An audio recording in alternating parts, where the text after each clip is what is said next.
Hello everyone, welcome to the mathematics class by UK Mr. Guys. So today I am going to discuss about the exercise 1.2 intro of the same chapter of class 11th guys. तो आज के इस session में हम लोग discuss करने वाले हैं बहुत ही अच्छा सेशन और इसमें आज हम लोग डिस्कस करेंगे इस सेशन में टाइप्स ऑफ सेट के बारे में, ठीक है।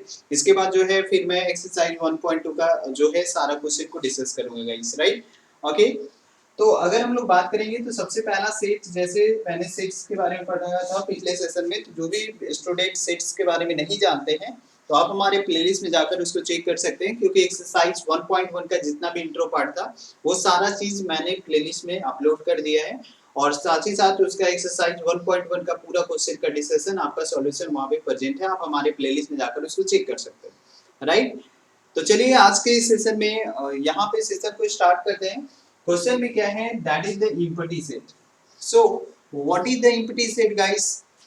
Empty is also known as a void and null set. तो यहाँ पे तीन नाम से इसको जाना जाता है। A set which does not contain any element is called empty, null and void sets. तो वैसा सेट जिसमें क्या होता है कि कोई भी एलिमेंट नहीं होता है उसको हम लोग क्या बोलते हैं? एम्प्टी सेट, नल सेट या फिर वॉइड सेट बोल सकते हो। अब कैसे बोलेंगे? जैसे एग्जांपल में कोई एक हमारे पास मान लो सेट है, वो अगर आपके पास किसमें है? सेट बिल्डर फॉर्म में। इसमें बोल दिया x such that x belongs to natural number, ठीक है, and x is lie between 1 and 2। अब यहाँ पे क्वेश्चन ये आ गया आपके पास, x जो है वो किसका एलिमेंट है? a सेट का एलिमेंट है। x जो है किस में बिलोंग कर रहा है? x जो है n में बिलोंग कर रहा है और x जो है वो 1 से बड़ा होगा लेकिन 2 से छोटा होगा। अब यहाँ पे ये बताओ कि हम लोग जानते हैं कि counting number is called the natural number. So तो काउंटिंग नंबर स्टार्ट होते हैं 1 से, 1 2 3 4 ऐसे लिखेंगे। अब क्या 1 और 2 के बीच में कोई भी ऐसा नंबर है जो नेचुरल है? नहीं। तो यहाँ पे इस सेट का वैल्यू क्या होगा? It is equal to the 0। Okay, तो यहाँ पे इसको हम लोग क्या बोलेंगे कि ये आपका हो गया एम्प्टी सेट, ऐसे ओपन ब्रैकेट में लिख सकते हैं। या फिर इसको डिनोट किया जाता है फाई से। किस चीज से डिनोट किया जाता है? फाई से। अगर वहां पे इस तरीके से जो साइन होता है इसको हम लोग बोलते हैं फाई। यही आपका किस चीज को डिनोट करेगा? नल सेट को। इसी तरीके से आप इसको शो कर सकते हो, ठीक है। उसके बाद सेकेंड सेट में चलते हैं, that is the finite set. Okay, so second type of set guys जो कि आपको पढ़ना है, that is the finite set. तो यहाँ पे ये डिपेंड करता है नंबर पे, राइट। सो फाइनाइट सेट क्या है? A set is empty or consist of a definite number of element, right? तो यहाँ पे सिंपल सा बोलो, a set is empty or contain the definite number of elements, okay, and contain definite number of element, definite number of element guys। तो इस condition में हम लोग इसको क्या बोलेंगे? It's called finite set. Okay, otherwise दूसरे कंडीशन में आप बोल सकते हो, अगर इनडेफिनिट है, otherwise it will be infinite set, जिसमें इनडेफिनिट नंबर ऑफ एलिमेंट्स हो गए, ठीक है। जैसे कि एग्जांपल अगर आप यहाँ पे लेना चाहोगे तो ये ले सकते हो कि फाइनाइट सेट में आप बोल दिए कि नेचुरल नंबर 1 से लेके 5 तक ही हो, तो नेचुरल नंबर 1 2 3 4 1 2 3 4 5 हम लोग लिख लेंगे। तो ये आपका यहाँ पे क्या होगा कि ये आपका नेचुरल नंबर है और यहाँ पे हम लोग इसको काउंट कर सकते हैं, ये एक डेफिनेट है।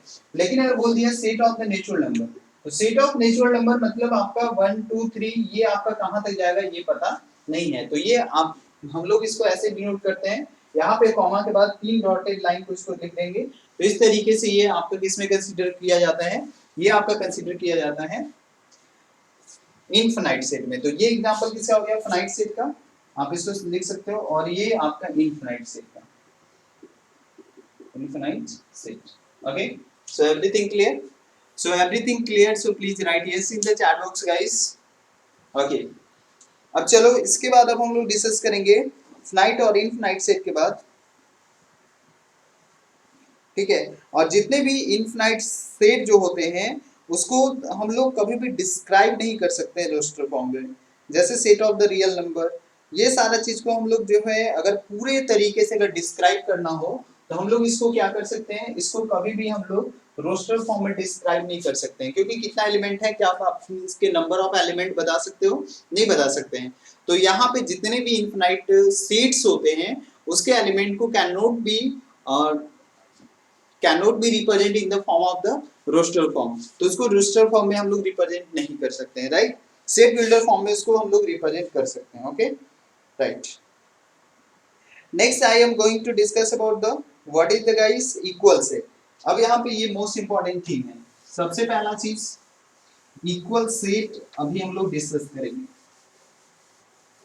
राइट।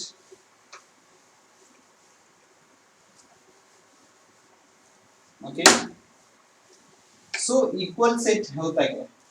तो सिंपल सा आप यहाँ पे समझ लो कि दो सेट को हम लोग इक्वल तभी बोलेंगे जब दोनों का एलिमेंट जो होगा एग्जैक्टली सेम होता है। दो set, two set are said to be equal when the both set has what guys? Both set contain the equal elements, same identical element guys. Just like you can say that अगर हमारे पास मान लो A है, एक set B है, ठीक है। यहाँ पे बोल दिया A B C और यहाँ पे क्या है A B D है। इसको हम लोग क्या बोलेंगे? A मैच किया, B मैच किया, C है यहाँ पे D है, तो हम लोग क्या लिखेंगे कि A is not equal to B।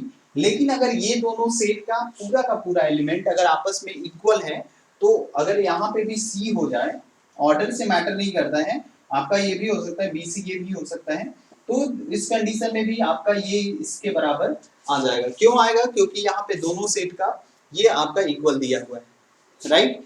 Everything clear? So please write yes in the chat box guys. तो यहाँ पे अगर हम लोग लिखेंगे इक्वल सेट का डिफाइन, तो what we can write here, equal set, two sets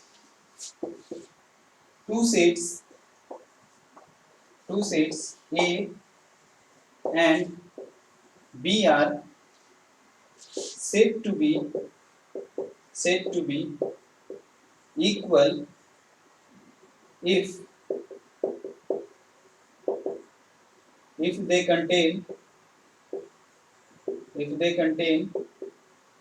what guys? If they contain the same element, या फिर if they have exactly the same elements, if they contain same element,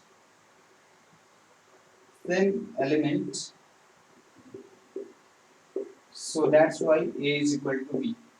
इसको हम लोग ऐसे लिख सकते हैं। तो यहाँ पे आप इसका एग्जांपल ले सकते हो, ये जो है A इक्वल टू B आपका इस केस में हो जाएगा।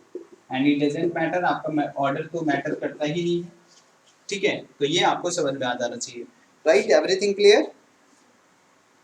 अब यहाँ पे ध्यान में रखना कि कभी भी अगर कोई भी एलिमेंट में, मैंने पिछले बार भी बताया था और फिर से इस बार बता रहा हूँ कि कोई भी सेट में जो एलिमेंट्स जो होता है उसका ऑर्डर मैटर नहीं करता है। दूसरा चीज, कोई भी सेट अगर आपके पास दिया हुआ है, ओके, कोई भी सेट अगर आपके पास दिया हुआ है तो उसका पहला चीज कि ऑर्डर आपका मैटर नहीं करेगा, और दूसरा कि अगर वो बहुत बार भी लिखा हुआ है, जैसे ही अगर हमारे पास A B C है, मान लो कि हमारे पास 4 बार A लिखा हुआ है, तो इसका कोई वैल्यू नहीं है, इसको एक ही आप कंसीडर करोगे, ओके।